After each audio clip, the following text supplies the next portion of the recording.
நீங்கள் ப்ரைவேட்டாக செய்யக்கூடிய விஷயங்கள் தான் பப்ளிக்கில் தெரியும். இப்போ நீங்கள் என்ன படிச்சிருக்கிறீங்கன்னு சொல்கிறது நீங்கள் பேசுகிற விதத்தில் தான் தெரியும். நீங்கள் என்ன சாப்பிட்றீங்க ரொட்டீனா அப்படின்னு சொல்கிறது நீங்கள் எவ்வளோ எனர்ஜியாக எவ்வளோ ஆக்டிவாக இருக்கிறீங்கன்னு சொல்கிறதுல தெரியும். அதே மாதிரி நீங்கள் எவ்வளவு டிசிப்ளினாக இருக்கிறீங்கன்னு சொல்கிறது நீங்கள் எவ்வளவு தன்னம்பிக்கையாக எடுக்கக்கூடிய முடிவுகளில் தெரியும். நீங்கள் எவ்வளவு டிசிப்ளினாக இருக்கிறீங்கன்னு சொல்லிட்டு யாருமே பார்க்காத நேரத்தில் என்ன செய்கிறீங்களோ அதுதான் நீங்கள். இங்கே என்ன பிரச்சனைன்னு சொன்னால் இங்கே இருக்கக்கூடிய ஆக்கள் தாங்க என்ன போஸ்ட் போடுறாங்க, தாங்க என்ன செய்கிறாங்க, தாங்க என்ன கேட்குறாங்க, தாங்க என்ன பேசுகிறாங்கன்னு சொல்கிறது தான் அவங்க. அதுதான் அவங்களுடைய அடையாளம் நினைச்சு கொண்டிருக்கிறாங்க.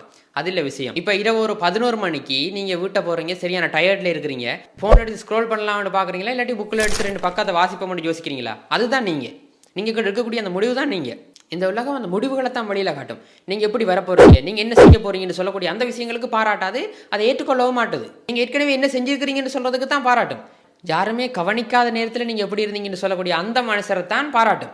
இப்போ நீங்கள் ஏன் இந்த இடத்துல இருக்கிறீங்க, நீங்கள் நினைக்கிறதுக்கு ஏன் போகலை அப்படின்னு சொன்னால் நீங்கள் நேற்று செஞ்ச முடிவுகள் தான் இன்றைய வாழ்க்கையை உங்களை நடத்தி கொண்டு இருக்குது.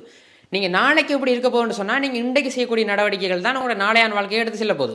அப்போ நீங்கள் எவ்வளவு கஷ்டப்பட்டு உழைக்கிறீங்களோ அவ்வளவு கஷ்டப்பட்டு உழைங்க. நீங்கள் செய்யக்கூடிய இந்த பழக்கங்கள் தான் உங்களோட அடையாளத்தை உருவாக்கும். நீங்கள் சொல்ல போகிற அந்த விஷயங்கள் இல்லை. யாருமே பார்க்காத நேரத்தில் என்ன செய்கிறீங்களோ அதுதான் நீங்கள். ஆனால் ஒரு நாள் எல்லாருமே உங்களை பார்க்க தொடங்குவாங்க.